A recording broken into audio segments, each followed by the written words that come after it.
How's it going? How's it Welcome going? to Jeff and Isaac Talk History. We're still thinking of a better name for that, but we're gonna figure it out. But happy Thursday! Welcome to the show. How are we doing, Isaac?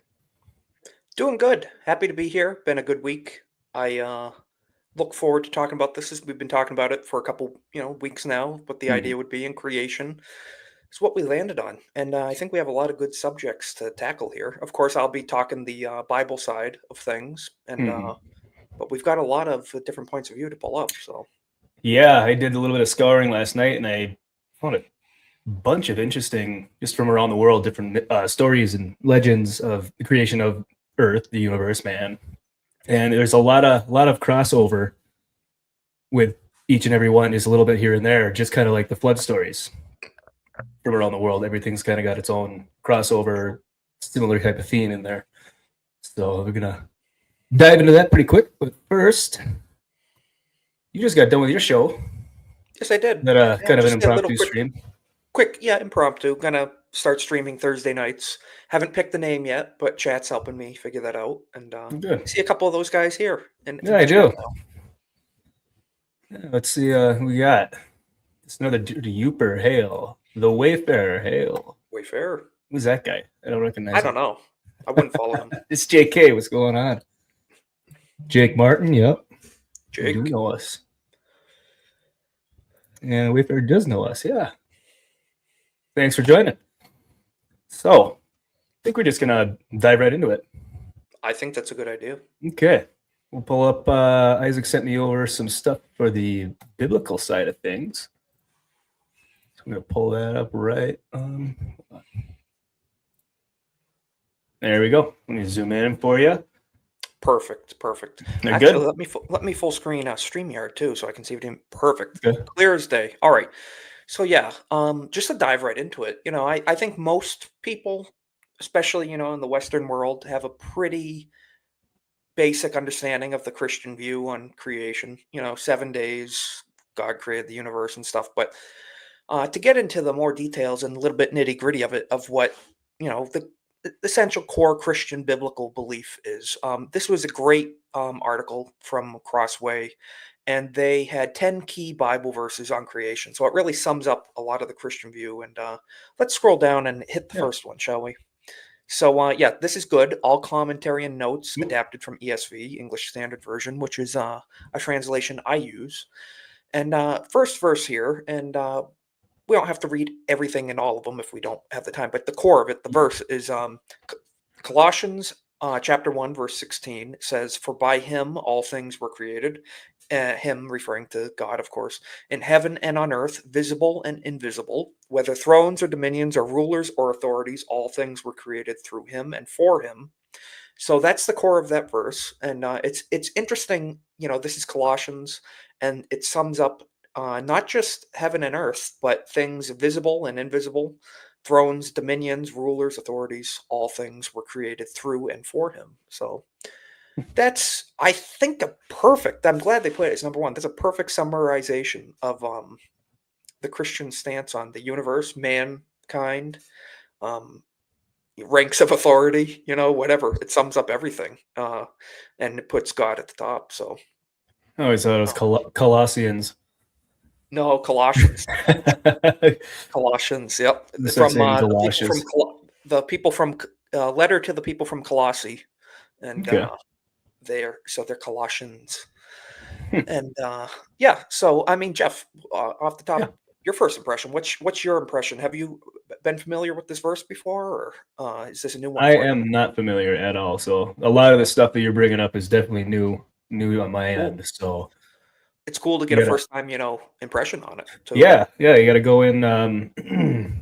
Just, I mean, stuff like this, especially the show, you gotta have somewhat of an open mind. You can't just, I mean, if you want to stay on, I'm right, you're wrong. That's fine. That's cool. Mhm. Everyone's got their beliefs. That's all right. But we're trying to both keep an open mind on our ends to kind of delve out the difference or the similarities between all these different things. So Mhm.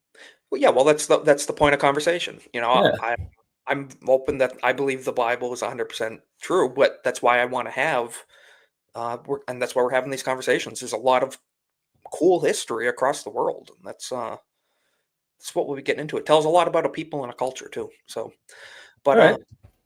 to get into, should we hit the next first? Sure What can. do you wanna do? So the next one is the first of the first of the first, and this I think every Christian can recite without even looking at it. But this was recited on the first moon landing. We can get into that on another thing, but they recited this in space multiple times as Mhm. well. But Genesis 1, the very first verse in the Bible, in the beginning, God created the heavens and the earth. The earth was without form and void, and darkness was over the face of the deep, and the Spirit of God was hovering over the face of the waters. So Hmm. that's the first verse of the first chapter of the first book of the Bible, and first book of Moses, written by Moses, directed by God to write this and to inform us on the history and creation of the universe and Earth. So Okay. that's it's where Christians stand. In the beginning, not to read it again, but There was nothing. not just the Earth, but heavens, and it was all without form and void, and That's that's yeah, pretty that's really similar explanatory. to yeah. That's actually really similar to a lot of the other ones we're going to get into, Hmm. especially the Norse creation myth. That one's pretty interesting. There's a lot going on with that one, but it all basically starts off as there's almost either nothing or kind of like nothing or like a void, you know. Nothingness. Yeah. But there's Hmm. always a creator or multiple creators that start some way or another, or they just always been there. Hmm. But yeah, So it leads you to believe a lot of historical cultures never lean towards the everything was an accident type of point of view. In a lot of cases, you summed up a lot of things.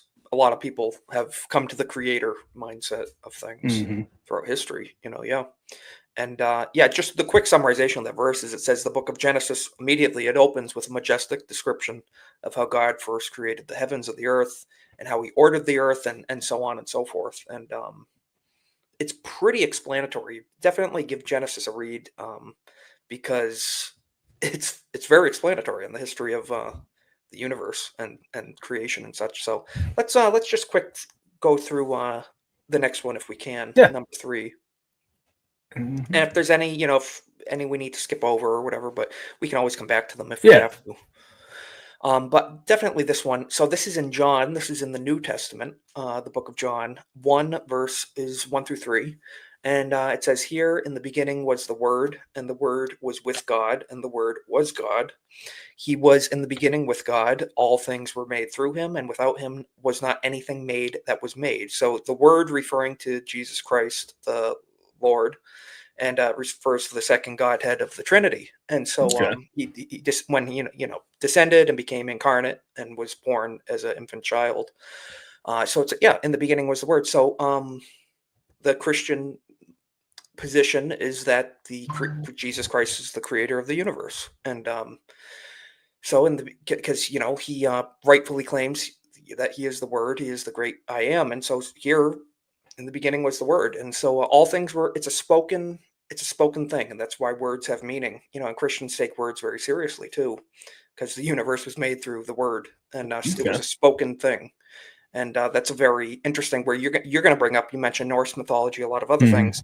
There's the talking of a physical forming of things, shaping, and a Right. physical, a pushing, a clashing of elements and sorts. Whereas the Christian take is God simply spoke it into existence through the power of His Word, Okay. and so that's pretty good verse for that. And Yeah. yeah, what's I don't want to interrogate you, but what's your impression on this verse, just on the face of it, and Well, as you were how'd you saying, strike you? the word and God, you said that they're part of the Trinity, right? Yes. Yep. Okay. And I think it was in the India creation story. They had a Trinity. They had Brahma, which is a creator. Hmm. Ah, shoot. I took notes. I forgot about that. And Brahma was bull, right? I That means bull. believe so. I I didn't get far into the descriptions of things. I just kind of hit the. All right, where was I? It was great Brahma, and then the world was maintained by Vishnu and then destroyed by Shiva. Shiva, yep. Yeah. And the I'm whole thing with familiar with Hindu that is name. it's a cycle. You cannot create the world until you destroy it, and therefore Vishnu being destroyer is also the creator because Okay. you can't create until you destroy. That's So it's not pretty. to go off topic, but that's like the exact blueprint for the show Battlestar Galactica, is that life is just a cycle. Oh, And really? that's the exact principle. So it makes me think they Okay. based it off of Hinduism. That's It very funny very the way well you could. describe it. Yeah. I need Yeah, to watch that show sometime. very good. Yeah, but it's Yeah. just funny. It strikes me the way that Hinduism lined that out, identical to that sci-fi show. Identical. Okay. Oh, Huh. so I remember when TV was good all the time. I know. Yeah, well, once upon a time. Yeah. Yeah. Well, this ain't that type of stream though. Yep. So before we continue here, I see a few more people popped in. We'll say hi. Oh, I already said hi, Jake. Get out of here. You got Nerd Scalp just lurking. Yep. Oh man, every time I try to click the one I want to show, it disappears. There it is. Yeah, Master of Bluffing. Yeah, we played some of that. What was that game last night? Liar's Dice or Liar's Bar? Yeah, the That was card kind of game. fun. Yeah. You got Karen. Karen M. How's it going? I think that's all that popped in for the time being. All It's good right. to see you guys. We've Yeah, got absolutely. almost 10 people in chat right now, so thanks for stopping by, guys. Appreciate it. Yeah, definitely. Yes, One sir. more. We'll get into that sometime. Not this show, though, as Jeff said. But actually, it is it Well, does have a lot of history and there we go. mythology in it. That could be an That's episode sometime. same way I got into Stargate SG-1. Well, that's a Is, documentary, though. Yeah, it's so, yeah, I see that now. Yeah, ABF Yeah. said he's like, you'll love it. It's got like based on like history, myth, and stuff. Like, okay, yes. I'm Yes. in. It's pretty cool. So Yeah. that's the type of stuff I think a lot of us are into. So yeah, this goes over the different denominational differences. That's irrelevant. Jehovah's Witness don't believe in the mainstream Christian view of hardly anything. So that's Okay. addressing that. And They do believe in spreading the word. they like knocking on doors. Yeah. And so Revelation, I definitely like to mention this because, as we know, Revelation, the final book in the Bible, which was revealed in a vision from God to the prophet John on the island of Patmos in Greece when he was exiled, and he wrote it all down. So this was a vision direct from God, and he wrote down the book of Revelation. And it says here, from God. It says, "Worthy are you, our Lord and God, to receive glory and honor and power, for you created all things, and by your will they existed and were created." So, right there, chapter 4 of the final book of the Bible, which many associate with end times, it's addressing the very beginning. For you created all things. So, and by your will Okay. they existed and were created just by the power of his will. So that's where we get back into the word and the spoken word. So lots to get into theologically from the Christian point of view here, but it just goes to show we talked about Genesis and now we're into Revelation. Throughout the entirety of the Bible, it's a firm assessment. Christians, we believe in a creation. So, Okay. Yeah. anything else you want to tackle? Do you want to go through the rest of these, or Yeah. Let's. If there's one or two more, we can Okay. hit up that I might can be I relevant can to. fly through a few of the verses without having to expound on them too. We can just Yeah, get the we can do verses that. up there. Just read them quick, and then if we catch something that might be kind of a We connection, can go back to it if we have Yep. to. Yep. Yeah, absolutely. Okay, I'll read through them. So All right. the fifth Good. one they point out is Hebrews chapter 11, verse 3. So this is Hebrew. in the New Testament, right after the Gospels. It's in the New Testament. So by faith we understand that the universe was created by the word of God, so that what is seen was not made out of things that are invisible. We'll address that when we're talking about evolution too. Genesis Mhm. chapter 2, verse 7. Then the Lord God formed the man from I don't want to misquote. Then the Lord God formed the man of dust from the ground and breathed into his nostrils the breath of life, and the man became a living creature. So we will definitely be returning to verse Yes. number 6 because we were talking about that. Dust from the Mhm. ground, breathe life into his nose. I mentioned to you last night. I'll tell the people too, but the Hebrew word which was written in for breath is pneuma. And so pneuma is where we get the word pneumatic, for like pneumatic air tools and pneumatic equipment and stuff is pneuma. So that's breath, that's air. And here, the breath of life. So Mhm. pretty cool. Let's check out verse what the 7th one is they have. So the seventh one is in Psalm, and Psalm is associated with songs of praise and worship, mostly written by King David at the time. So a lot of praise and music in the book of Psalm. But chapter 139, verses 13 and 14, it says, "For you formed my inward parts, you knitted me together in my mother's womb. I praise you, for I am fearfully and wonderfully made. Wonderful are your works. My soul knows it very well." So here, King David wrote this. It says he acknowledges that from the beginning, from the moment he was conceived, that God knit him together, and he praises him for it, for being wonderfully made. So he praises the life essentially that was given to him. So Psalm of praise there. So the next one is Romans 1, chapter 1, verse 20. "For his invisible attributes, namely his eternal power and divine nature, have been clearly perceived ever since the creation of the world in the things that have been made, so they are without excuse." So that's Romans 1:20. And two more. Yeah, Next let's one rip is through them quick. Genesis Sorry. chapter 1, verse 26. "Then God said, let us make man in our image, after our likeness, and let them have dominion over the fish of the sea and the birds of the heavens, and over the livestock, and over all the earth, and over every creeping thing that creeps on the earth." So that's Genesis 1:26. And last one in this Yeah. article. Yeah. Read it and weep, PETA. Yeah, I know, exactly. We own them, okay? They're ours. So Jeremiah, which is a prophet, chapter 32, verse 17. "Ah, Lord God, it is you who have made the heavens and the earth by your great power and by your outstretched arm. Nothing is too hard for you." So that's, the prophet Jeremiah proclaiming the power of God. So very cool. And definitely keep that Okay. that tab available, because I think there's Yes. a lot we're going to be having to return to. So pretty Yeah, good. we will So definitely keep that there's a one good on article. the back Good burner. job, Crossway, for putting that together. So Yeah. Let's see. I mean, I'm trying to decide which one we want to pop into.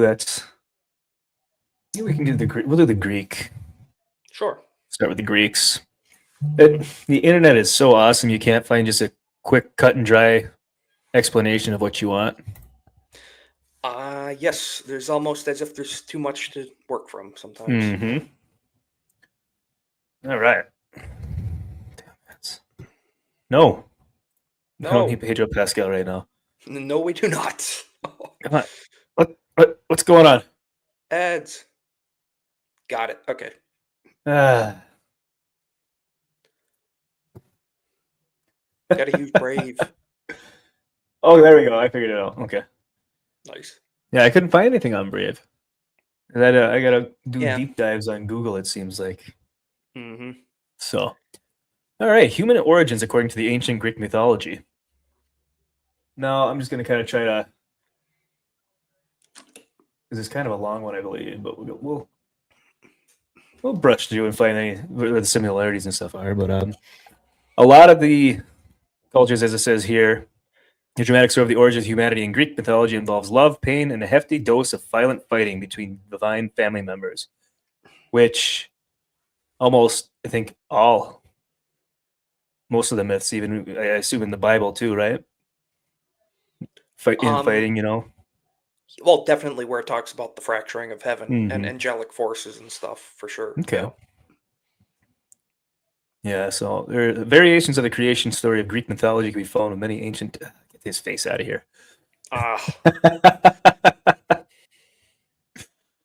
All right. Most complete example is Theogony by Greek poet Hesiod. Hesiod. I don't know. I'm bad at names.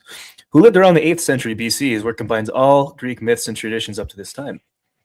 it's almost Goodbye. 3,000 years old. Yeah, at least. Yeah. All right. We just need to find the. Okay, I don't care about how you got here. There we go. Gil Rebellion.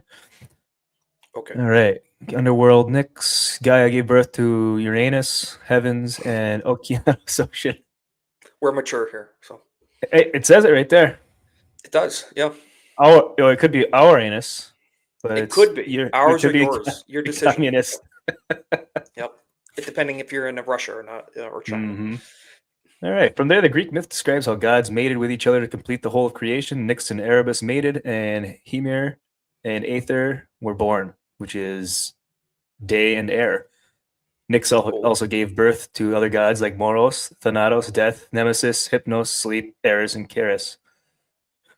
Uranus and Gaia became the first gods to rule. Uranus mated with Gaia and produced supposed to be Cyclops and 12 Titans, a race of giants. One of the Titans was Kronos or Saturn, and from there, the pantheon of the famous gods in Greek mythology begins. That's where it kind of We were goes. talking about giants just the last show too. We were, yeah. No, there were giants in almost every part of history and stories, so might have some traction there at some point. You think about it, because all myths and stories start with some truth. I mean, some sort of lived experience or something that was happened and passed down through generations. Unless you have one hell of an imagination without having any experience other than just running around outside in your loincloths back then. Yep.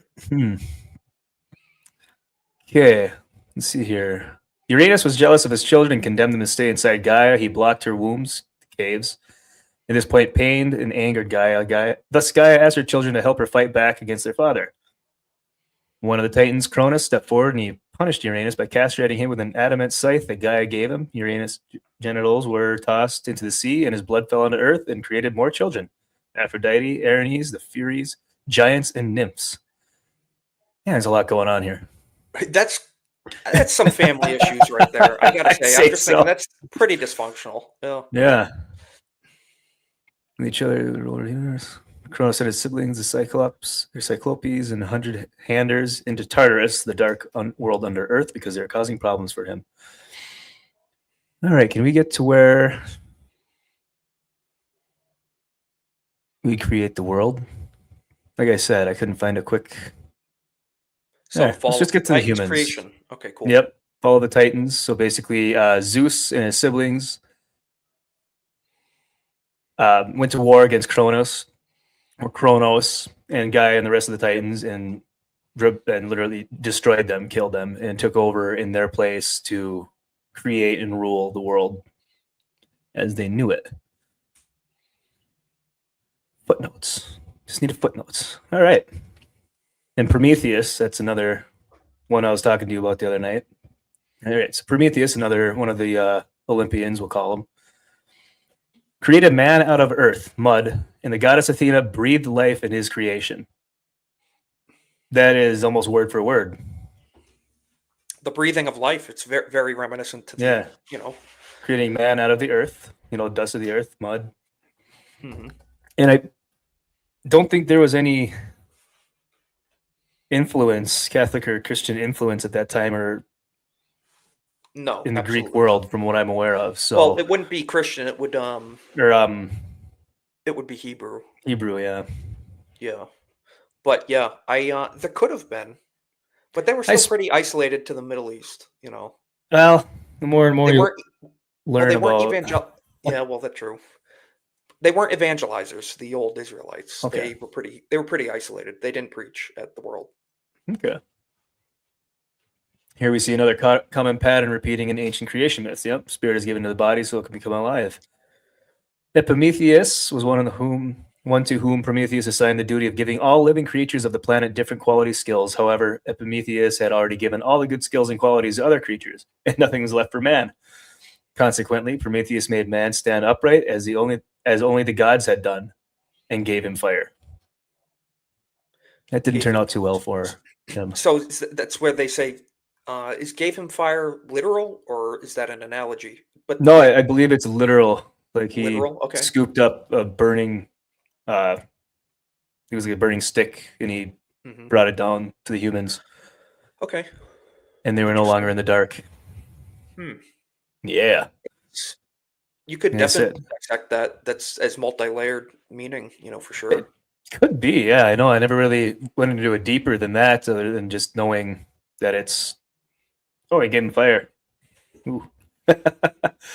But this makes Zeus angry because he was not very fond of man, and though man was Prometheus' favorite creation.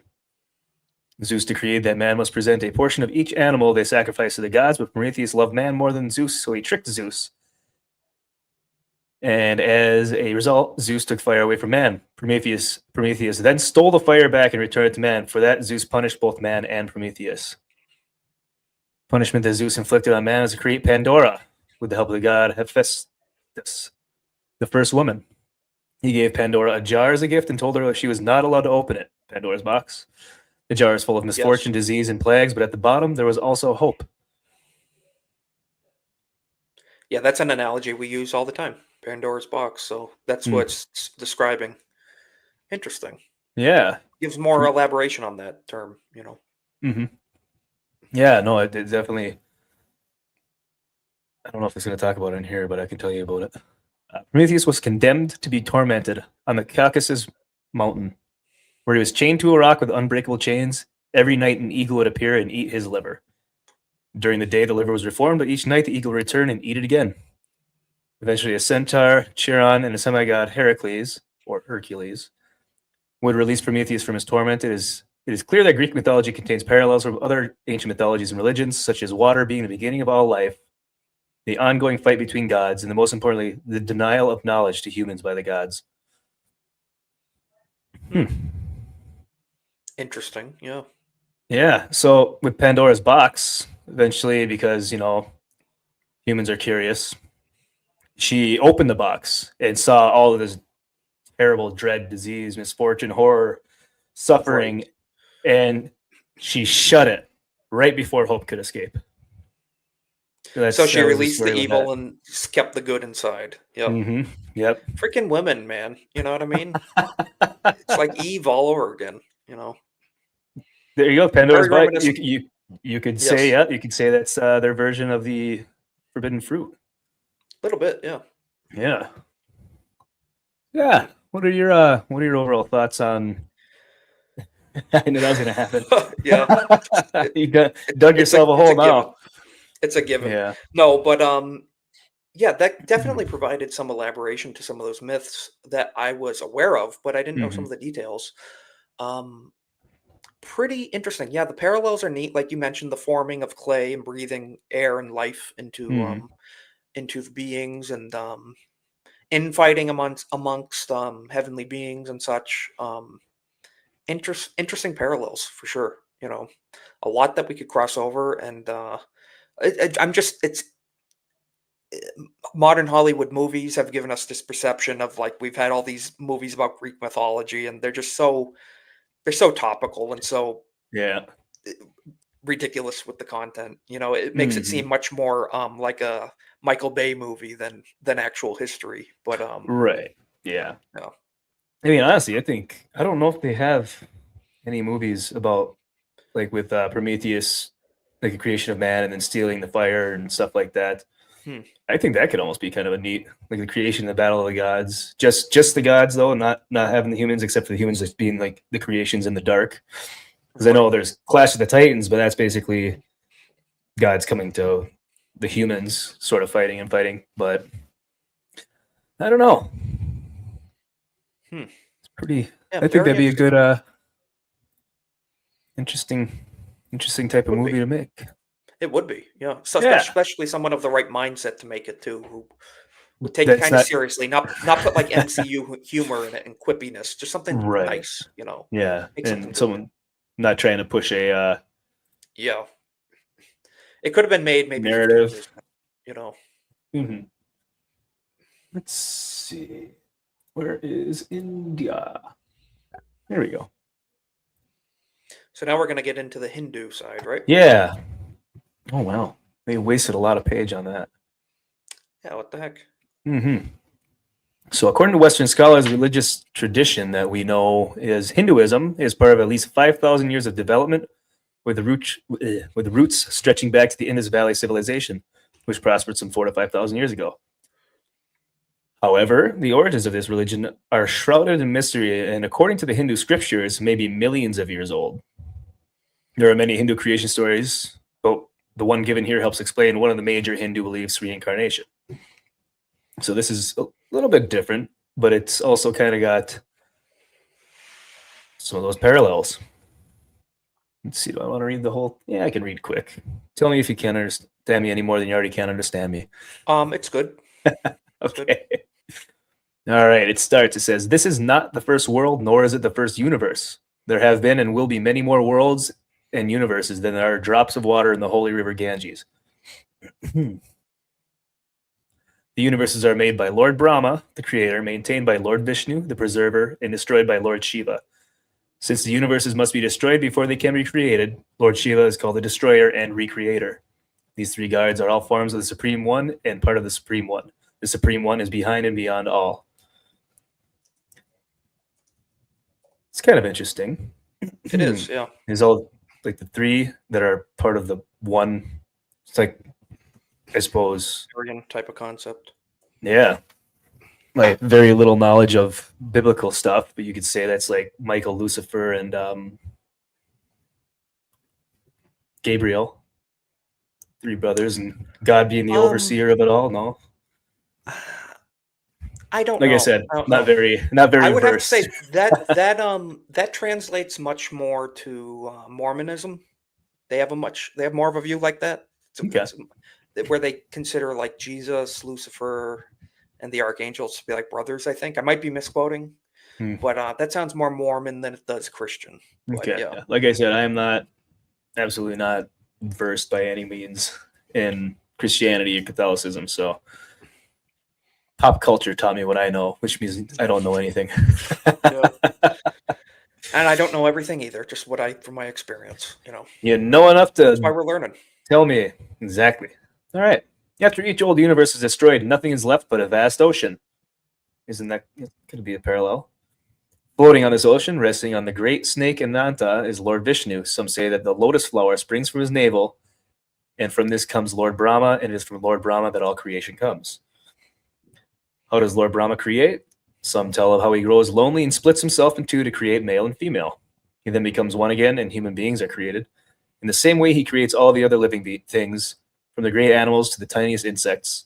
Others say that everything comes from different parts of Lord Brahma's body. All the different animals and all the people come from his mouth, arms, thighs, and feet. Everything comes from one, Lord Brahma, who is part of the Supreme One. So everything is part of the Supreme One. Wow, okay, really getting it across. For this universe, this world, and this Lord Brahma, like all those before and those to come, will be destroyed by Lord Shiva. And that's basically the gist of it. The rest was kind of just talking about the cycle. Right, But right. yeah. So the Hindus believe that the current everything is not the first. So they believe it's a returning cycle, just life and death essentially. Yeah, that's definitely that's definitely tracks along a lot of different cultures. Oh, for The sure. circular or whatever cycle of things, cyclical cycle. There you go. Well, it's kind of I was watching a video the other day. I think it was the Navajo. Their creation myth is kind of the same thing, except it's I think it's only four universes, each destroyed. Kind of like, I can't remember what other myths there was something in the Middle East or the East around India or Asia that was the same way. It had the cycle of four, one like kind of like a period of time. Yeah. Started, ended in calamity or catastrophe. New one began, so on and so forth. But it only said there's only four of them in that, and I think after the fourth one, it's just done. Okay. Which I thought was kind of interesting because Navajo, Southwest United States, versus over towards Asia, India, something over there. I can't remember exactly where it was. I read it in a book. I have to go back and find it, but yeah, it's kind of cool. weird how I mean, that's a world parallels. away, but to have those Oh, yeah. similarities, Right, for sure. Now I know you brought one up to me, another one that I'll definitely let you take the reins since Sure. it's as you said, your people. A little bit, a little bit. No, the Finnish history, pretty interesting stuff there. They're an isolated little group of people up there in the north of Europe. And yeah, I brought this to your attention the other day. And Yeah. so this is the Kalevala, which is the 19th century compilation of epic poetry. It was compiled by this gentleman, Elias Lohnrot, whatever. don't even try to pronounce Finnish names. It's hopeless. But no, it's essentially a Fingenhöger. compilation of Finnish oral folklore and mythology. A lot of Finnish folklore history was oral tradition. So this guy said, okay, yeah, before it goes away, I'm gonna jot it down.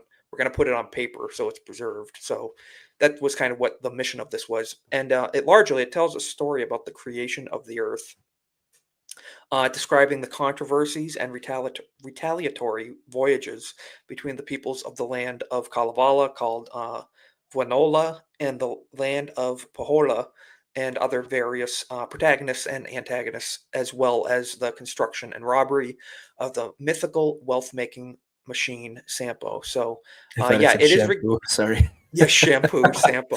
The Hey, it may mythical have been a wealth making currency machine back then. shampoo. Yeah. I know. Yeah, that would have been a Not precious for this guy, commodity. though. Yeah, me too. But I don't need that stuff.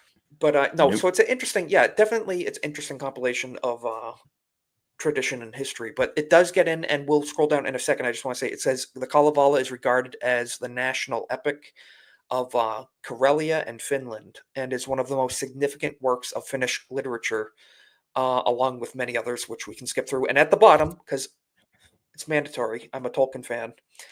The work is known internationally and has partially influenced, for example, J.R.R. Tolkien's Legendarium, i.e., Middle Earth mythology, especially in The Children of Hurin, which is a prequel story to The Lord of the Rings and Hobbit, and early Middle Earth stuff. So, and Elvish, the language of the elves Yep. in Lord of the Rings was very heavily influenced on Finnish. Oh, I didn't So know that.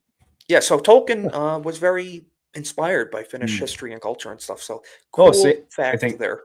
yeah, for sure. Yeah, I think it was Norse mythology in general. He took a Yes, lot of influence from. So that's absolutely, pretty neat. absolutely. Anglo-Saxon history Hmm. and stuff as well. He was a very educated professor. So Oh, uh, absolutely. let's scroll down to where it speaks on the creation. Yeah, don't need this part. Poetry, No, don't need poetry. There is a Lonrot. point. Yep, field trips. It just goes over all sorts of different historical things, but it Granted, does have a portion about creation. yeah, it is Wikipedia, so you got to be careful Yeah. on that. Yes. But sometimes you can't find all the stuff you need anywhere else. No. No. Alliteration, It's yeah, it's a good source for that, but yeah, the Finnish language it wrote down a lot of things that was oh just wow, we had to oral go a long tradition. ways down. Yep. I think it's the introduction. Introduction. Yes. Okay. So the Kalevala begins with the traditional Finnish creation myth, leading into stories of the creation of the earth, plants, creatures, and sky, along the lines of everything we've been talking about.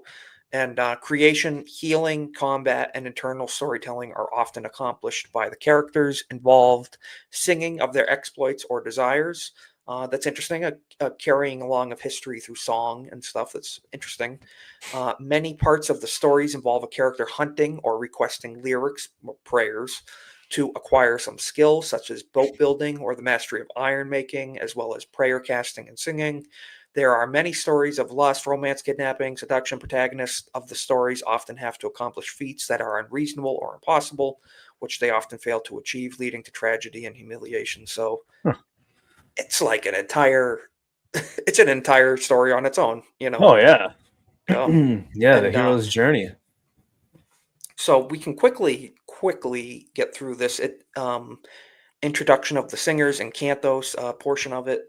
Cantos 1 to 2. The poem begins with an introduction by the singers. The earth is created from the shards of an egg of a sotka bird, from which the first man, You can do it. Moinen, is it? Wait, Vanna Moinen. That's what we're going with. Vanna Yep. Moinen. Yeah, is born to Ilmatar, I think, the Holy Spirit of the Heaven. Ilmatar forms the seas and the archipelagos and the land. Archipelagos. Archipelagos. Well, Wainamoinen, whatever, brings trees and life to the barren world. So, yeah, that's kind of the creation story right there. And then it gets into here. Oh, Wainamoinen encounters the jealous. Um, I know it's Jukkahainen.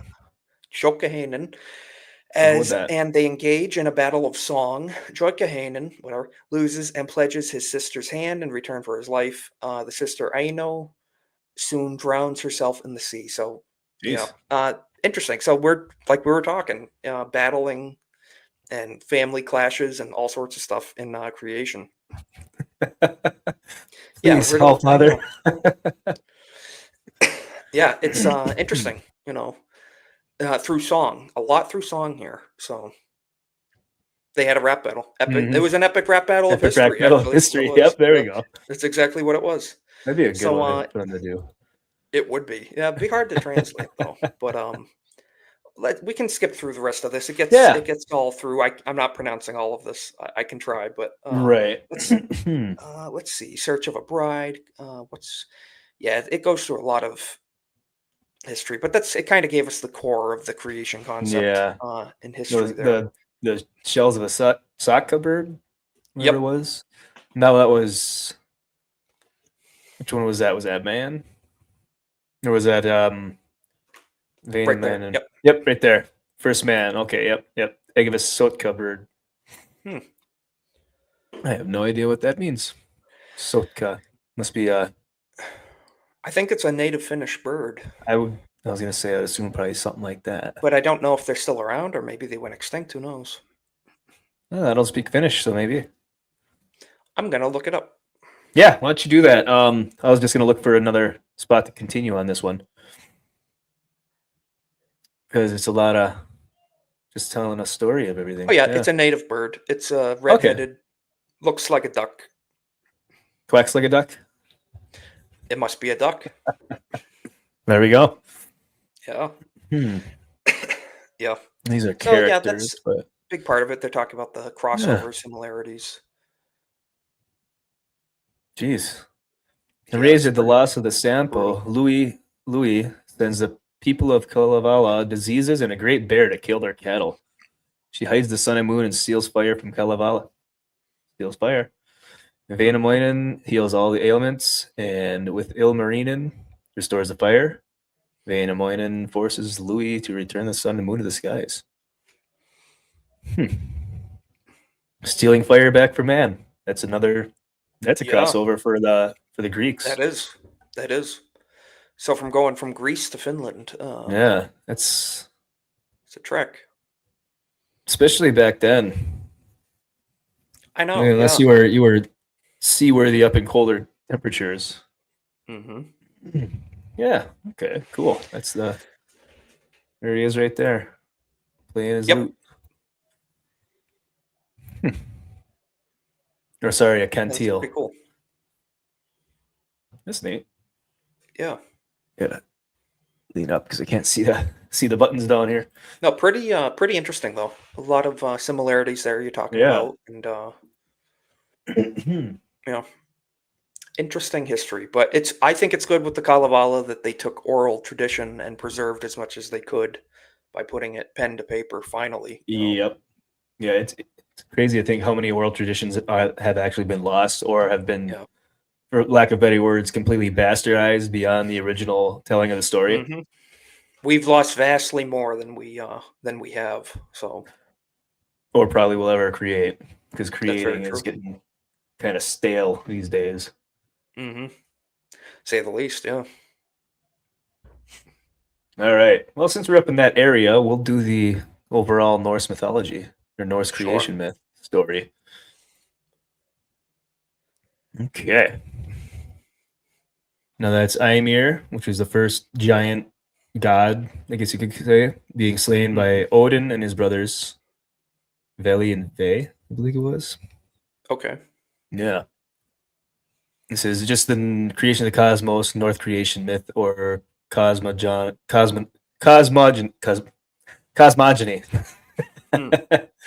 English is hard. It is. All right. Before there was soil or sky or any green thing, there was only gaping abyss of Gunnan Gagap, we'll call. Yep, close enough. This chaos, the perfect silence and darkness lay between the homeland of elemental fire, Muspelheim, and the homeland of elemental ice, Nilfheim. Frost from Niflheim and billowing flames from Muspelheim crept towards each other until one day they met in the Gununga Gap. Amid the hissing and sputtering of the fire, melted ice, the drops formed themselves into Ymir, or Screamer, the first of the godlike but destructive giants. Ymir was a hermaphrodite who could reproduce asexually. While he slept, more giants leapt forth from his legs and the sweat from his armpits. That one was kind of odd. It's a little bit odd. Yeah, but this whole story is just kind of nutty. Yeah. Did you check out that video I sent you at all yet? I only saw the very beginning part. Okay. I got to watch the rest of it. No, that guy, he's really good at telling a story. He did a good job on that, but it told this Yeah, whole I want to thing. check out more from that channel for sure. Oh, yeah. Let's see here. As the It's frost wild continued though. to You're saying they're getting into the cow and everything. We got to hear about the cow. Yeah. Yep, we're about to. As the frost continued to melt, a cow, Audhumla, abundance of humming, emerged from it. She nourished Ymir with her milk, and she, in turn, was nourished by the salt licks in the ice. Her licks slowly uncovered Buri. I'm not going to say the parentheses names anymore. The first of the Aesir tribe of gods. Buri had a son named Bor, who married Besla, the daughter of the giant Boltorn. Boltorn. The half-god, half-giant children of Bor and Besla were Odin, who became the chief of the Aesir gods, and his two brothers, Vili and Ve. Yeah. Which, I mean, Odin is the All-Father in Norse mythology. They're number one. But as we'll see here, what happens, what the children do to the parents. Odin and his brothers slew Ymir and set about constructing the world from his corpse. They fashioned the oceans from his blood, the soil from his skin and muscles, vegetation from his hair, clouds from his brains, and the sky from his skull. 4 dwarves, corresponding to the 4 cardinal points, held Ymir's skull aloft above the earth. A lot of pretty graphic, yeah. Yeah, and there was another story I was listening to the other day. I can't remember which one it was. It might have been Assyrian or Sumerian, but they were talking about they chopped up the body of one of the gods above them and used the body parts to create the world. Like for some reason had udders, so it might have been a cow or something like that, but use udders to make the mountains and stuff like that. Wow. Yeah. The gods eventually formed the first man and woman. Ask and Embla from 2 tree trunks and built a fence around their dwellings place, Midgard, to protect them from the giants. Midgard being Earth. Yep. So and Asgard essentially being like heaven, right? Yep. And then you have Hell, which I mean is kind of on the nose. Yep. Or Hela. Yeah. Yeah. I think that was it for the creation, but yeah, it goes down a little more. Just explaining what's going on. Theology, yeah. Yeah, so I thought that was pretty interesting. It's the cow. Yeah, I mean, just this big giant guy stuck on the udders of a cow. They just took what they knew and applied it to, how they think things came about, I guess. Pretty much, yeah. Like. But I was, you think about it. It's like, okay, who was the first guy to figure out that cow milk was drinkable? Who was the first one that went under there? And this guy, Ymir. Ymir did it. Wow. Ymir did it. Yeah, nourished her milk. And it's neat, too, because a lot of these names are still names they use in Nordic countries, to this day. Oh, absolutely. Yeah. No, I'm not sure how old the Norse myths really are, because it's definitely an old country, but they didn't have much interaction with the rest of the world until like the 700s or 800s AD when they started going a Viking. So yeah, that one kind of interesting. I'm on the wrong page. It is, yeah. Interesting story on that one. Yeah, it is interesting, and a lot of these things have been depicted by Hollywood. It's kind of visually even the silly to say, but the Thor movie. I can't think of when we talk of Thor, it's like nowadays you think of Chris Hemsworth. It's like, right, yeah. But this history goes back so much further than Hollywood. Oh yeah, no, I mean the first Thor I thought was pretty good. For sure compared to now, yeah. Yeah, Dark World definitely got too much more hate than it deserved. That's very true. You guys okay over here? You guys going back and forth at each other over here? Having a conversation. I don't know what's going on. All right. I know the first person who ate an oyster was hungry AF. Yeah, absolutely. I mean, there was a lot of first persons to eat a lot of first things. I mean, how Yep. did we find out mushrooms were poison? How do we figure out which Trial mushrooms and put you on a and trip? error. Yeah, trial and error. So Mm-hmm. A lot of people probably died. imagine the first guy that got a magic mushroom. He's like, I just want to cook dinner, and Well, then he this is a gorges pretty himself looking on one. mushrooms. Dude went on a Just trip of a imagining that. lifetime, just wanted to cook dinner. You know what I mean? Mm-hmm. Yeah, it's just hungry, man. I talked to the machine elves. Yeah. Uh, many Yeah. people, yeah, many people. I've seen the Joe Rogan stuff about that. They're always like, "It's the elves, man." Yep. Yep. It was a DMT or ayahuasca. Something I don't know. Yep. Yeah, Pretty much. just wanting to cook, and then they go on a trip. So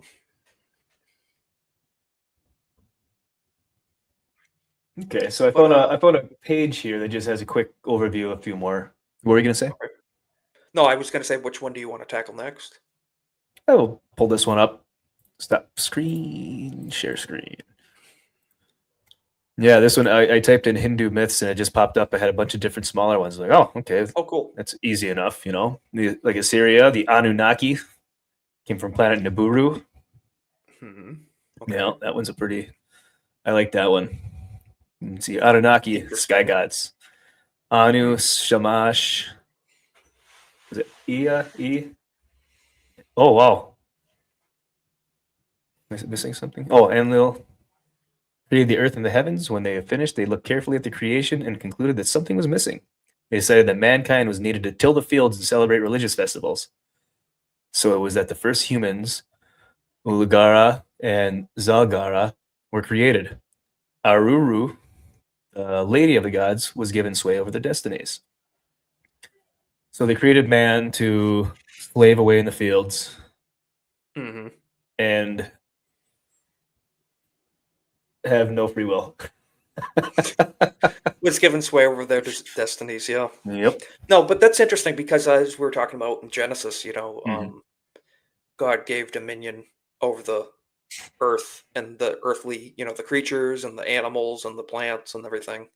Um, Similarity here, needed to till and agricultural stuff. Mm-hmm.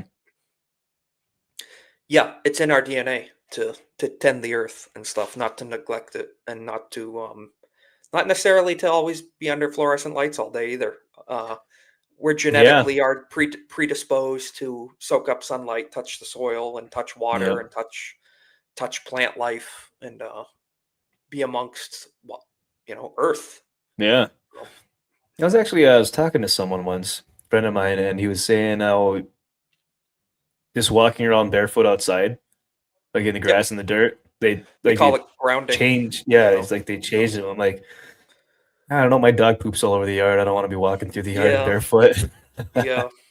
I No, like you my got to find a specific spot, but yeah, they call it grounding, which is mhm, crazy that we have a word for something that humans have done forever. Um, right. they used to call it just living, but now we call it. We have to set aside a special time to walk outside barefoot. Oh, my 3 p.m. grounding for 30 minutes. Exactly. Okay, Yeah, Sharon. kind of sad, but Yeah. yeah, definitely. But yeah, many people have scientifically proven touching the earth is good for our physical health, Hmm. according and that's just common sense. Yeah. Yeah, exactly. Touch grass. Exactly, touch That's, grass. Yeah. yep. It's been said so many times in the past few years, but no one actually really understood the What was that? I interpretation of think it. who I think that was Shinzo Abe that coined that term. I think Okay.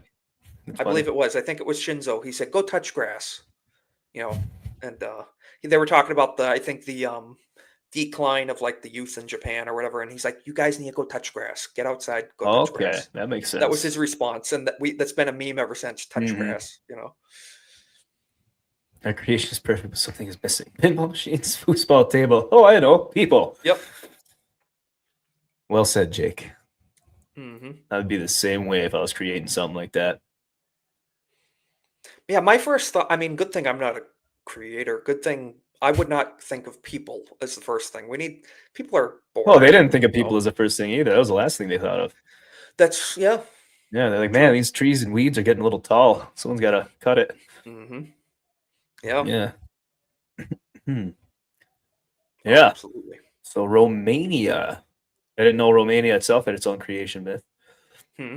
Looks like okay, this is different than the biblical.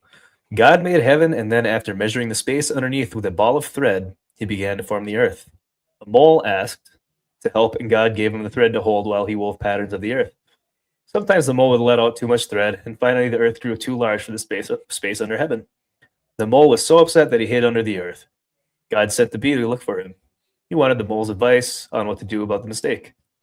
The bee found the mole, and the mole just laughed at the idea of advising God.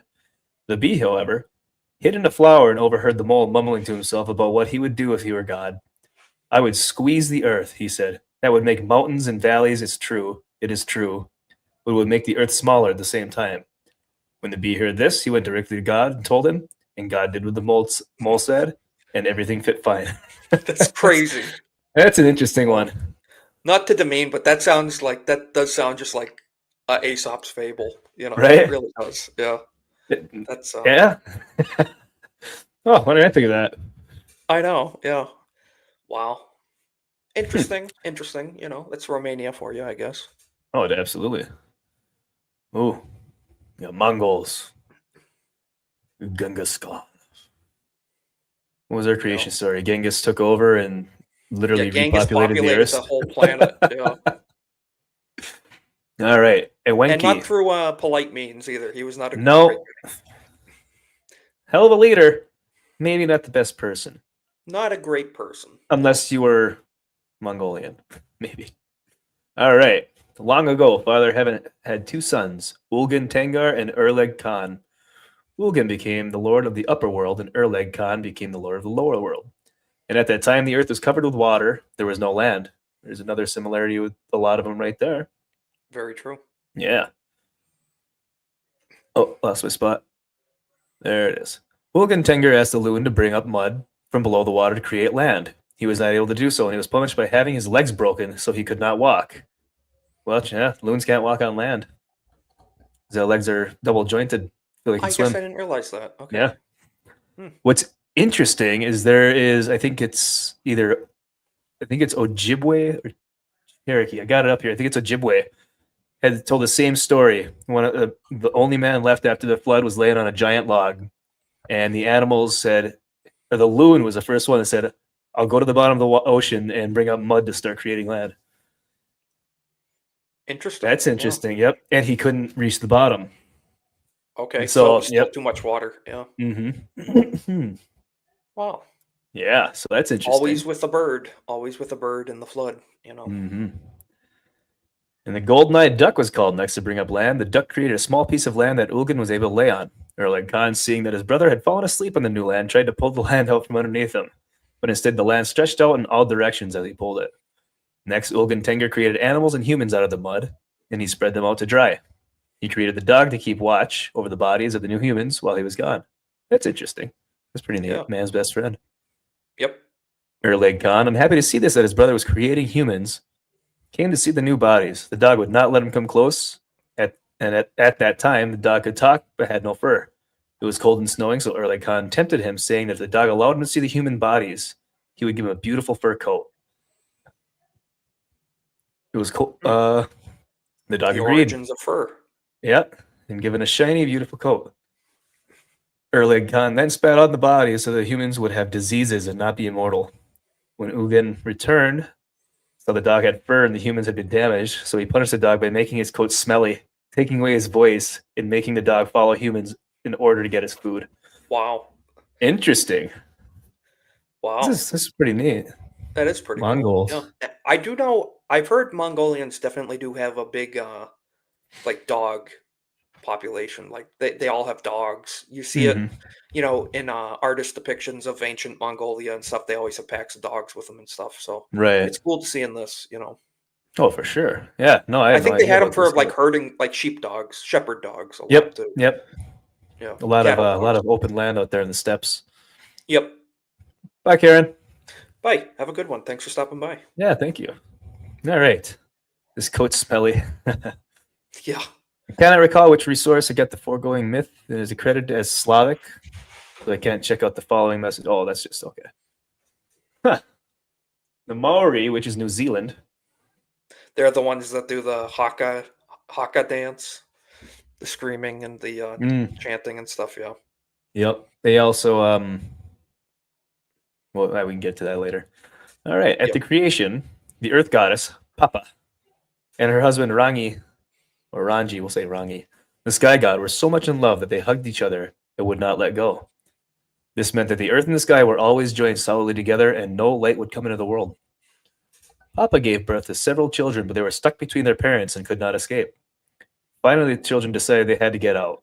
One of them, Tane, suggested that they force their parents apart. All the children agreed that this was a good idea. One by one, they tried, without success, to push their parents apart. Finally, Tani had a try. He folded himself up very small and slipped between his parents. With his feet against Rangi and his shoulders against Papa, he pushed. He pushed for hours. He pushed for days. He pushed for weeks. He pushed for years and years. And very, very slowly, Tani managed to uncurl his body, straighten himself, and finally push his parents apart. Light came into the world, and for the first time since the world was created, plants started to grow. But Rangi and Papa were so sad to be apart that they cried and cried. Rangi's tears ran into rivers.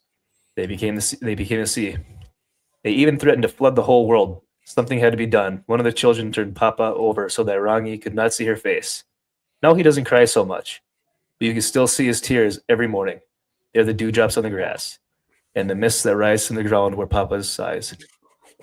Our Papa's That's great. size, Wow. right? They incorporate so much, you know. Yeah, and I mean, yeah, that's Never heard that an before. interesting one. No. Let's see if there's any more. No, no more on that thread there. Cool. The camera's right in the way of the button, but if I bring my my screen any higher, I would be like looking like this. So Yeah, Jake made a good comment right there. Guy achieved a personal record and created the world. get that man a t-shirt. Start lifting early on. Yeah. Didn't want to stay. Yeah. No, he was saying how the Mongols Oh, kind of pioneered falconry, and that's true. It's true. okay, yeah. Interesting. What Yeah. do I? Yeah, I gotta find that one where it was the mud and the loon. Yeah, it was Ojibwe and Oh, yeah. Anishinaabe. Yep. Mm-hmm. Yeah, I'll pull it up here. Cool. It'll be I'll condense it because it's 2 pages and that's a lot of reading. Yeah. Oh boy, I zoomed in on the wrong page. Okay.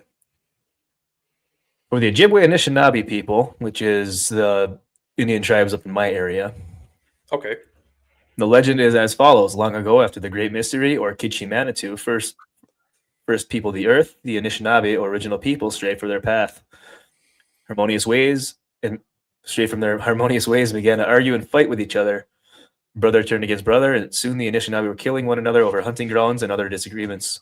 Seeing that harmony, brotherhood, sisterhood, and respect for all living things was no longer prevailed on earth, Kichi Manitou decided to purify the earth. He did this with water. So it's like a flood. Yep. Yep. Brings back to what we were talking about. Yeah, that was what was that? Two episodes ago. Our first episode was the floods. Yeah. That it was. Yeah. So the only Nanabuzu, the central figure of many Anishinaabe or oral traditions, was able to survive the flood, along with a few animals and birds who managed to swim and fly. He floated on a huge log searching for land, but none was to be found as earth was now covered by the great flood. Nanabuzu allowed the remaining animals and birds to take turns resting on the log. When finally Nanabuzu spoke, "I'm going to do something." He said, "I'm going to swim to the bottom of this water and grab a handful of earth. With this small bit of earth, I believe we can recreate new land for all of us to live on with the help of the 4 winds in Kichi Manitou." Right off the bat, it's almost same as that last one, the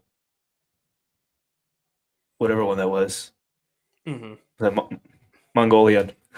Mongolian. Yep. That's what it was. Wow, I had a brain fart. So long story short, he dove. Water was too deep. And then finally, Mang, the loon, spoke up. I can dive into the water for a long way. That is how I catch my food. I will try to make it to the bottom and return with some earth in my beak. The loon disappeared, was gone for a very long time. Thought they had drowned. Saw him float to the surface, weak and nearly unconscious. I could not make it. There must be no bottom. Wow. Yeah, so then it keeps Definitely going on. implying it was still very high waters. Yeah. Mm-hmm. And it continues all these different animals. I don't know what a hell diver is, other than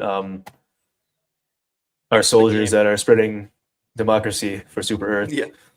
hmm Managed democracy. But he couldn't make it either. He's unconscious, unable to get to the bottom. The turtle still couldn't make it. Let's see here. Then the little Wazuk. Yep. Muskrat stepped forward. I'll try. They all laughed at him. He said, only Kichi Manitou can place judgment on others. If a muskrat wants to try, he should be allowed to. He must be allowed to.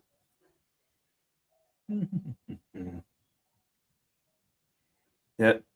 Eventually floated back up. Muskrat went too long without air. The song of mourning and praise was heard across the water. Muskrat's spirit passed in the spirit world. Suddenly, Nanabuzu claimed, look, there's something in his paw. Nanabuzu carefully opened the tiny little paw. All the animals gathered close to see what was there. Muskrat's paw opened a small ball of earth. Wow. So Yeah. the story is he made it, but did he die in the process, or was he just unconscious? No, it said his spirit is It's okay. So It's his that's spirit implied. world, yeah. Okay. Yeah. He died. Yep. But yeah. he made it. Yeah, his spirit passed out of the spirit world. Okay. Yep. Yeah, so Nanabuzu took this piece of earth from the muskrat's paw. Just then, the turtle swam forward and said, use my back to bear the weight of this piece of earth. With the help of Kichi Manitou, we can make a new earth. Nanabuzu put the piece of earth on the turtle's back. Suddenly, the wind blew from all four directions. The tiny piece of earth on the turtle's back began to grow. It grew and grew and grew until it formed mini sea or island in the water. The island grew larger and larger, but still the turtle bore the weight of the earth on his back, which is a lot of different myths, but the earth is on a turtle's back. Yeah, many across the world have. Mhm. I've seen even like drop paintings of that. Oh yeah, it's definitely. I know there's a lot in the a lot of Native American myths. I think like that. There might even be some kind of like South Pacific stories of the turtle on the That back. makes Could be sense. wrong, but makes sense. hmm All right, after a while, the four winds ceased to blow and the waters became still. A huge island sat in the middle of the water, and today that island is known as North America. Traditional Indian people, including the Ojibwe, hold special reverence for the turtle who sacrificed his life and made life possible for Earth's second people. To this day, the muskrat has been given good life. No matter what marshes have been drained and their homes destroyed in the name of progress, muskrat continues to survive and multiply. Interesting. Yeah, Muskrat's a little badass, I guess. I guess so, yeah. I've never been able to catch one. Haven't tried. Yep, Have to fished up see. the islands.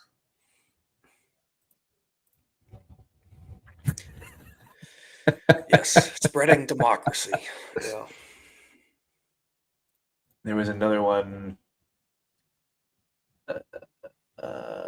Nope, that ain't it. That ain't it. Nope. Couldn't find it. Oh well. Yeah, it is. It is really interesting to see the similarities across all these stories. Mhm. Not everything is similar, but it's almost as if there's something in all of them that do cross collaborate. It's pretty cool. Oh, absolutely. Oh, that's the one I couldn't find. I had it written down. If you want, let's save that for another day. hmm All right. So now we come into the more modern scientific myths of the universe being created. The Big Bang. Isaac, I know you have your thoughts on For sure. Yeah. this. You're going to say that is definitely wrong, aren't you? Yeah. Okay, that's fine. Can you just scroll up? Is that a particle accelerator that they have depicted there? Yep. Kind of looks like it. Yeah. Yeah. Did you know that in front of CERN in what was it, Switzerland, where the particle accelerator is, has Vishnu, the Oh, destroyer? really? Yeah, the I big didn't know that. statue. Wow. Or was it Shiva? Yeah. That's a little Mhm. creepy. Oh yeah. It's a little creepy. It's some weirdness right there. Absolutely. No. I mean, I'm even starting to question the Big Bang. The more and more science finds a way, and anomalies in the world, and the structure and the patterns that are found just in nature. It's Yep. like it looks like a design for sure. Oh, that's definitely, yep. I definitely Hmm. take the Bible perspective, and yeah, I'm not anti-science. I'm just Right. I believe that science is a we can get into the philosophy, but Hmm. it's all based on theory, and it has to be provable and repeatable. Exactly. You know. So most physicists believe the universe was born in the Big Bang 13.8 billion years ago. The energy making up everything the cosmos we see today was squeezed in an inconceivably small space, far tinier than a grain of sand or even an atom, then unimaginably hot and dense cauldron, for whatever reason, ballooned at a terrifying rate. In, in the first second of the universe's existence, our understanding of what was going on is surprisingly good. We know that the concepts of time, space, and the law of physics were quickly solidified. From there, order started to emerge out of the chaos. It's always chaos. Hmm. First take shape were subatomic particles like quarks, then bigger particles like protons, neutrons. About 3 minutes later, the universe had cooled to 1 billion degrees Celsius. Oh, that was hot. This allowed protons and neutrons to come together through fusion and form nuclei, the charged cores of atoms. But after 20 minutes, the universe was no longer hot enough for fusion. What was left was hot, cloudy soup of electrons and hydrogen and helium nuclei. This stage lasted for about 380,000 years. Eventually, the cosmos cooled long enough for electrons to pair up with the nuclei and make the first atoms. It then took hundreds of millions of years for the first stars to form and light up the darkness, and even longer for the universe to start to resemble what we see today. Hmm. I almost agree with that, Jake, for sure. It's like, wow, there's a lot in there that's, I mean, they even have specific numbers for dates. That's the thing that throws me off is they are confident AF in their Hmm. dating, and like after 20 minutes, you were there. 20. It took 20. Yeah. 20 Ding, minutes. cookies Yeah. are done. Yeah. Nuclei are done. Oh, Yeah. Ronan. Hey, how's it going? Thanks for joining. Yo, what's up? So, yeah, well, I suppose that's the overall Big Bang creation. Hmm. And it's been obviously like Einstein and all these other physicists throughout the years, they've argued over and over back and forth. Yep. I even saw something recently that it said they were wrong about the Big Bang, and it's actually, they think it's even older. If it happened, it's older than 13.8. I don't know. Interesting Yeah. there. Yeah. So the Big Bang I, Theory. I appreciate and I find it very interesting. I like to see debate and I Mhm. like to see people explain kind of like what old teachers would say, show your work. I Right. find that interesting, the process by which people um, explain how they come to the conclusions that they've come to. That part is I find very interesting. It's like, okay, Yeah. you agree to this consensus, but I'm more interested to see how did you get to that consensus? The process of the thought process and information gathering part. That's the part I definitely Yeah. appreciate. I wish I knew more. I wish I had more knowledge on physics and astrophysics and all that stuff, Mhm.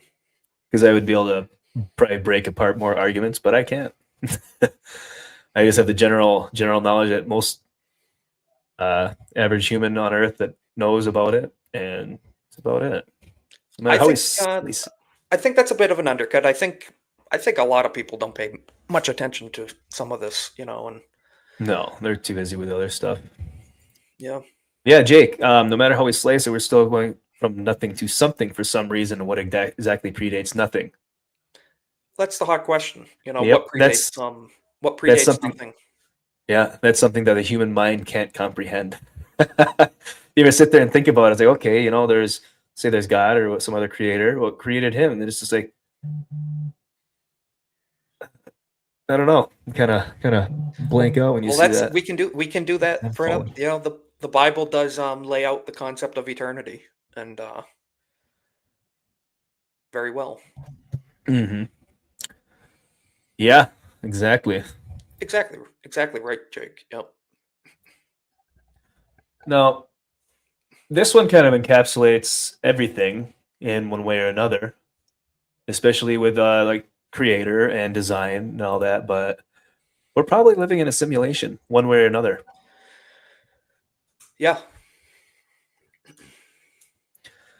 I think things are pre-planned. Yeah, that's a biblical concept, simulation. Mm-hmm. And it's kind of terrifying. You're like, because you know what it's like. They call it, people say, "Oh, it's a glitch in the matrix," and something weird happens, or something completely ironic, which happens quite often to me, and I don't like it. Hmm. Hmm. All right, yeah, Jake, I believe this one all day, fellas. Oh yeah. Simulation creationism takes creationism out of its pseudoscientific position while supplying powerful apologetic toolkits for believers worldwide. Okay.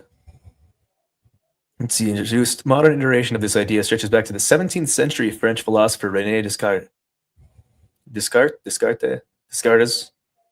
It's French. Uh, Descartes. yeah, pretty much. Close enough. The Yeah. theory has gained such notoriety that Wired magazine even published a piece titled "Of Course We're Living in a Simulation" last March, and the articles have recently appeared in the New York Times and Popular Mechanics. Silicon Valley have gravitated towards the simulation theory, a surprising trend considered wider sentiment among liberal circles than positions that positions monotheism. Where is it Oh say? boy, Where is it? Monotheism. Yeah. yeah, monotheism and religion-based intelligent design as backwards thinking. Yeah. No, It's a such take. luminaries, right? No, such luminaries fully believe in a creator. They just believe this creator happens to be human or human adjacent. It is not just a few fringe thinkers attached to themselves this theory. You may recognize this most high-profile prominence, Mr. Musk. I definitely have a quick take on that. They Yeah, say go ahead. human or human adjacent. Human. I mean, from my point of view, the Bible point of view, it says we're made in the image. Man is made in God's image. So when we think of the Hollywood portrayal of God as like this formless thing, where'd Jeff go? I guess I have the show. It's I it's could have let premiered you at go ahead, but I hit the wrong button. yeah. No, but it says man is made in the image of God, and Mhm. and I can't sum it up. It's much more in Isaiah, but that God is a man. You know, He's eternal, the Creator. Mhm. We are. Uh, Jesus is the Son of Man. And God is the Creator, and the Creator had a plan, and He has a mind, and it's not like this. It's not like this thing that we can't. It goes against the Christian view. Is it's not like the all-knowing universe and this unachievable, Okay. unknowing thing. Yeah. So that's definitely a take. So the simulation theory. So we're saying they're ascribing that there's a creator, Mhm. and some are saying yes, some are saying no to that in the simulation theory world. Interesting. Yeah, and what's funny is I even like atheists or people that believe in the simulation theory, they completely throw out any ideas of religion. Like, no, it's not that. Oh yeah. It's somebody else or some other being that's creating us and making our lives and stuff do that. You just gotta like, yeah, isn't that the same? It's just a different Well, overall concept of the exact same concept. but this is all creation theory, and I mean, in this point of view, they're just rediscovering deism. That's all they're just rediscovering something from a couple hundred years ago Right. that faded from popularity. And yeah, Yeah. There you go. Reckoning simulations. Yeah, that makes sense. Yep. Well, look at us. What we're doing is people creating video games. That's yeah, creating characters in a video game and making their world for them. Granted, other people control them and make them do stuff in the games, which maybe that's what's happening to us too. Get the I don't know. Yeah, marionette puppet strings. masters Yeah. and influence. It's yeah,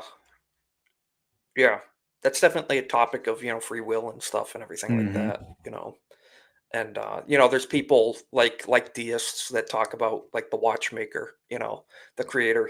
They say he made the watch. He wound it up, let it go, and you know, that's that position, and that's kind of just like the rediscovery of that. That's what this comes across to me. The simulation thing. It's like just rediscovering that watchmaker deist concept that's been around for quite a while, actually. Okay. So yeah. Elon Musk. Yep. Okay. All right. We know enough about Elon. In reality, this may be close to Jewish or Christian perspective of how our world works and came to be. Religious Christian communities who notice the similarity between creationism and simulation theory have a champion in a new institution that emerged to bridge the gap between technological, and divine. It's okay. Yeah, they're just like, oh, they're just chilling for this company. Let's see. The Institute establishes a middle ground between simulation theory's more secular viewpoint with creationism and the belief that life and reality originated with supernatural acts of divine creation. Mm-hmm. Steadily, yep. So this theory arises at a time when Christian religious affiliation is steadily decreasing in the United States, according to Pew Research. Pew. It's decline. Love that. Neurotics, thank you. Pew, Dolores, Yeah. pew. Yep. This decline in the religion also encompasses a generational divide, with only 40% of Gen Z individuals in the U.S. responding to having formative religious experiences. Hey, you're a percentage. Yeah, I am. I'm a data perspective thing. Yeah, you're just a number now. Oh, damn it. Let's see, where was it? Despite the rise of non-affiliation, Christianity remains the most widely practiced religion in the world. Okay, get back to simulation. Let's see. Yeah, well, it simulation. is the Jerusalem Yeah. Post. They're going to be very, very, Yeah, very, it's very, the very only. biased, you know. Yeah, it's the But only you one I got could find to that extract was- information from where you can get it too, you know. Right. Yeah, like I said, I can only find so much in the little bit of time that I had. Granted, I had quite a bit of time last night, but yeah. No, but yeah, we Simulate. Okay. concepts of simulation theory and like the Matrix and concepts like that, you Mhm. know. Yeah, a lot to work off of there for sure. And Yeah. I'm gonna try to pull up a verse if I can, if it can give me a minute. Yeah. No, that's fine. Yeah. While you're doing that, Give me one Okay. second. I think it might apply to the creation thing. All right. let's see here. A quick Iroquois, Native American Iroquois myth that I had sitting here. All right. A great island floating in the sky on which the sky people lived long before the world existed. One day, Sky Woman was giving birth to twins, and her husband became furious. He tore out a light-giving tree, and she peered through the hole. Her husband pushed her through the hole to the world below. Two birds caught her and carried her to other animals. These animals created land by bringing mud up from below the ocean. Common theme. Woman stepped on the land and created sun, moon, and stars. Gave birth to two boys, Sapling and Flint. Sapling was a good child, and Flint was the evil child.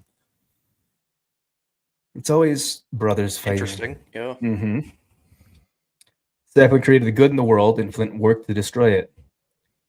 Ensued by the battle between good and evil, Sapling, the good, beat Flint, bad, but did not kill him. And so what it says here is Iroquois have great respect for animals, as if it wasn't for the animals, the Sky Woman would have drowned and the earth would not have been created. So that's their explanation of why they revere animals so deeply. Right. Other than being source of food and whatnot, but so yeah, I thought that was kind of an interesting, quick little one. I do Go have ahead, this anymore. pulled up if I can. Yeah. I don't know how you share. I but got I'll- it. Here we go. Okay. I think Can I you do have. that? Yep. Good. Okay. And I'll leave it on that tab. I won't change it, of course. Yeah. So yeah, this is a verse that kind of applies to we're talking simulation theory and we're Mhm. talking that the Bible, definitely the Christian perspective is, and I'll read ESV here. This is all the translations, but so this is Romans. Let me get the exact verse. Romans 1:19, and ESV says, For what can be known about God is plain to them because God has shown it to them. And that's a theme across all of the Bible, Ooh. is that the Bible says that the creator is not unknown to us. We are the Christian theology is we are born knowing our creator. We have to Mhm. learn over time. We have to teach ourselves to deny it. And you have to pound it out of your brain basically. Hmm. So we are born with a knowing that we're created. Is the biblical perspective. And it has to be taught out of us to deny it essentially. And so definitely, and I'm going to stop sharing that screen, but definitely the Bible perspective is simulation theory does not line up with that for sure. Yeah. Yeah. Okay. Interesting. Yeah. But I had to share that. Yeah. I mean, Hmm. even we talk about things like the Ten Commandments and stuff. It's taught that God's law, our moral compass, our inherent morality, is Mhm. written on our heart. That's a verse from birth. We know the basics of right and wrong from birth, and that kind of goes I'm gonna against that a little bit too. maybe test that theory someday if I ever have two kids. One I'll teach everything good to, and the other one I'm just gonna ignore. Yeah. See, do you See really what- know, or do you need to be taught? Yeah. yeah, exactly. No, I mean, well, I mean, they get taught just being out in the world in general, being around other kids and people, and it's going to happen eventually, inevitably, in my opinion. But Yeah. Well, no. Well, the concept is like you don't. There's nobody on the face of the earth that you have to teach that kicking an old lady is a bad thing. Like that's the concept. Everybody, if you're being honest, everybody should know that that's wrong. You know what I mean? Basic stuff Mhm. like that. Yeah, I don't know, because I mean, babies can't kick old ladies. Well, I mean, they can, but just not in a evil way. Yeah, I don't know. I know. Yeah. What do I say? I think the connotation of the word simulation itself can be challenging to square with our God, but I don't think the two is mutually exclusive. It's all part of His creation. All right. It's definitely a deist type of thought. Yeah. Interesting. Yeah, Yeah. that's pretty much all I had. Other than going through them, it looks like we ran through all our slides here. Pretty cool. Nice. Yeah, We tackled a lot of different ones. yeah, I'd say so. Hmm. Well, we didn't. I just part with the Big Bang is evolution, biological evolution. I'll just share the page quick. Rip through it quick. Just wrap up the scientific side. The non theological. Yeah. Yep. Okay, the The non-theological side. secular Is that what it is? scientific. Yep. Okay. Yeah, like I said, I read so many different themes from around the world. I'm not quite sure exactly what I lie on yet for a base. Hmm. Biological evolution, simply put, is a descent with an inherited modification. This definition encompasses everything from small-scale evolution, for example, changes in the frequency of different gene versions in a population from one generation to the next, to large-scale evolution, for example, a descent of different species from shared ancestor over many generations. Evolution helps us understand the living world around us as well as its history. All life on Earth shares a common ancestor, just as you and your cousins share a common grandmother. Through the process of descent and modification, this common ancestor gave rise to the diverse species we see documented in the fossil record and around us today. Evolution means that we're all distant cousins, humans and oak trees, hummingbirds and whales. I didn't appreciate being called a whale there, but hey, whatever. Yeah, that's not too nice. I mean, they're calling me a monkey too. Like that's kind of rude. Yeah, the amount of different hominids and stuff that have been found that aren't human, or some may be related to humans but aren't really human. It's hard to really believe that we came from one thing and then changed so much over time, but when in the last say few million years we've remained completely the same and Why lived aren't at we the still same evolving? time as a lot of these other hominids. I don't know. I believe that some things do evolve over time, but I don't know if it's as drastic as a lizard to a But that's human. what. But so evolve. That's would you say not necessarily evolve, but adaptation, adapt. You could almost say that, yeah. Because I mean, well, yeah. Because Christians, we believe in adaptation. You can Okay. adapt to your environment and genetically change your environment. Hmm. That's why we have different races and stuff. You know, Yep. Like but me, yeah, evolution, me. like, yeah, definitely saying we're related to like oak trees and yeah, I I mean, yeah, I suppose at a subatomic level, we are made out of the same particles in some way, or shape, or form. I mean, I think most things are carbon based. they are. Yeah, it's another one of those comprehension of the human mind things. You just think you could drive yourself insane. But also, it comes down to people across the planet. Many people, do you believe we have souls or not? What is intelligent Mm, life? What is consciousness? Type of that gets into philosophy side. yep. Are we just carbon and flesh and electrical signals, or do we have a supernatural soul? That gets into and it's and frankly, you can't avoid biology, evolution, any of these conversations without getting Hmm. into the philosophical side. Oh yeah, And yeah, that always comes up. I could get behind that. That, like you were saying, like the clockmaker winds it up and just lets it go. That's the yeah, that would be deism. Yeah. Okay. Well, I'm glad you're enjoying it. Watch your Good. language, young Glad you're man. on, Drake. Yeah, it's a good conversation. Yeah, Glad to hear. Good input too, Drake. We appreciate it. yeah. So I think we're gonna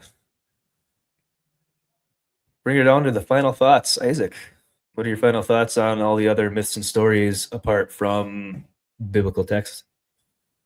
Yeah, I think the most attractive thing for me is the similarities across many myths and Mhm. stuff. It is cool how, especially when you think of it, they didn't have trains, planes, and automobiles back then to travel. These True. were these It was hard to travel thousands of years ago, and the fact that there's so many similarities on all corners of the earth um, is kind of cool. That's Yeah. kind of cool, you know. And I think that's interesting. And we came across many I wasn't even aware of until now. Hmm. And that's an interesting factor, and it makes you think we have, as humans, regardless of where you're from and stuff, we have a lot of similar heritage and similar philosophy, and it's just cool. So that Oh, that part was the absolutely. most attractive part for me, and of course, even believing what I believe, with the biblical perspective, I definitely appreciate all those aspects of human history for sure. Yeah. No, you really couldn't have said it better. The amount of similarities across Mhm. the earth and across histories. Yeah, it seemed it. We think it was extremely hard for them to get around, but maybe it wasn't as hard as we thought. I mean, That's possible too. Yeah. yep. I mean, just like the different structures around Earth. I mean, you have there's walls on Easter Island that are almost identical architecture as a lot of the structures in Peru, and also the stonework, the way they cornered stuff and shaped these stones. Same type of construction is found in, say, Egypt. Hmm. So Very accurate precision too that we can't even reproduce now. if we did, it would be a lot harder than we would have use for. Yeah, Absolutely, it would for be. sure. It was impractically accurate. Yeah. Back then, especially, you associate it with times were hard. Everyone had to be fed. You had resources that were harder to attain. So it's Hmm. just like you would be like, okay, we're gonna crudely slap this together now, and they didn't do that. They put a lot of time into it. Yeah, no, for sure. So, no, just the different similarities across the world, and Hmm. yeah, I think we were a lot more connected in ancient times than we can even fathom. That There's a lot of cool things to watch about that. Be cool. That could be a cool conversation too. But Yeah, yeah. Even if we didn't just like do comparisons, we could just branch off and just even just do other just history, kind I've of heard like the people say, "Oh, we had technology back then that we couldn't even perceive of having now," and stuff like that, and I don't know. It forgotten depends on the type of civilization and stuff. technology, I suppose. Yeah, Yeah. it's a strange world out there. Hell, I'm not UK the type. gamer. I don't think that the hieroglyphic in Egypt. I don't believe that was a cell phone. I don't think that was a Nokia. I think that was a tablet. Oh yeah, yeah, I think that was a stone yeah. tablet they're holding. I don't Tablet, believe that was necessarily a Nokia that some right? people think. But that's just me. I don't think they had cell phones in ancient Egypt, No, personally. they didn't. No, Hot take though. it wasn't. Yeah, it was definitely a higher form of technology in my opinion, but it definitely like higher than the technology that we give them credit for nowadays that we think they had. And Like you also could they were even. more advanced in math and stuff than we knew too. Yep, So yep. They're probably more they in were tune to the efficient. Earth. Yep, they're definitely Yep. more in tune to the Earth and the skies, the cosmos, moon, sun, all that stuff. So they probably And they could figure probably stuff used out. all sorts of mechanics and stuff to their advantage, leveraging and all Look sorts what of they stuff. built. You know. Look what they built. Yep. Exactly. Yeah. Not a Probably light not. bulb either. Yeah. Oh, yeah. I know which one you're talking about. Blanks out of my head, but I can But picture it. remember that there's people that say, "Oh, the pyramids generate electricity. They're generators." It's like, we'll talk about that sometime. Yeah. Another theory is that they were healing chambers, like different sound resonances and stuff. If you sit in the Right. perfect spot, the sounds will bounce off the walls and hover right above you and could heal ailments, Mhm. just like they use sound waves to destroy cancer cells. So, Very true. Right. yeah. Even simple things like kidney stones, they use sound Yep. waves to break apart and stuff. Yep. Absolutely. Yeah. No, we could definitely get into more of that stuff. Absolutely. Down For the sure. road. They manage the big buildings. Yep. People without tinfoil hats. Yep. They don't. They just say, oh, cool. And go on with their day. Yep. Mm-hmm. Only so much time. Yep. And speaking of only so much time, I think we're going to wrap her up. I think you're right. Isaac, great show. Yeah. And we're kind of repeating what we just went over. So I'm just going to cut to the chase. What do you got coming up? Next thing is Golden Age podcast Monday night, 8 p.m. Eastern on my channel on YouTube. Go And follow. yeah, so where would that be? That would be right there. So check out my channel. I appreciate it. And yeah, I'm streaming over there talking culture war stuff. And we see that guy on the channel too, Oh, Corn yeah. Boy. Yeah, you can go see Corn Boy.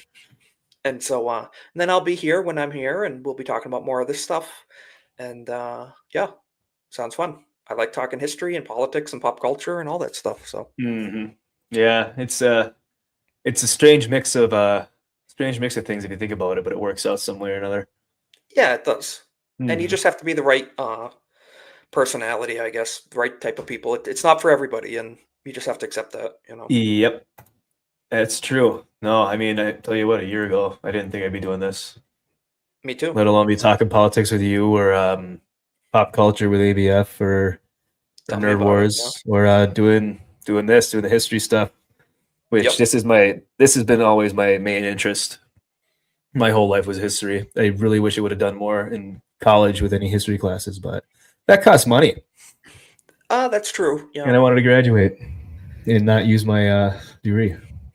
Well, good thing we have platforms like this. We can get it out of our system and out into the world as well. So Exactly. Hey, thank you, thanks, Jake. Jake. Appreciate it. All right. So as for me, I have another podcast or I'm going to call it show, not a podcast. For anyone that doesn't know, it's Drink Up. Me and my buddies, William and Andrew, every Friday night at 7 o'clock Central. And tomorrow, it's been a pretty busy week. We are having a special guest on, their uncle, who is a master or a sergeant major in the Army. I believe he's might be retired, but I'm not quite sure. We'll get some more of those answers out of him tomorrow. So if you're interested, links down there in the chat. Tomorrow, 7 o'clock Eastern. Should be a good one. Got a lot of stuff to cover and get Check some it out. insight into the higher rankings of the United States military. Rock solid. There it is. You need not Very yep, true. exactly. Very true. And I have to say, I mean, these guys are kind of the audience I want to. I mean, they can. We have some troublemakers in chat. Something. I mean, they're okay. I guess they're okay for what we got. Though I'm kidding, but I can speak for myself, and I think everybody when I say we appreciate everybody that shows up and engages and comments because Oh, just makes for a absolutely. good, We makes it wouldn't. for a good show. Yeah, we'd be talking to each other and no one else. More for you guys. Hmm.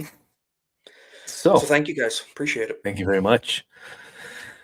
And with that, we will be signing off. Thank you, everyone that joined us, all the lurkers, everyone in the chat, anyone that's watching this show posthumously. We appreciate it. Have a wonderful night, and we'll see you next time.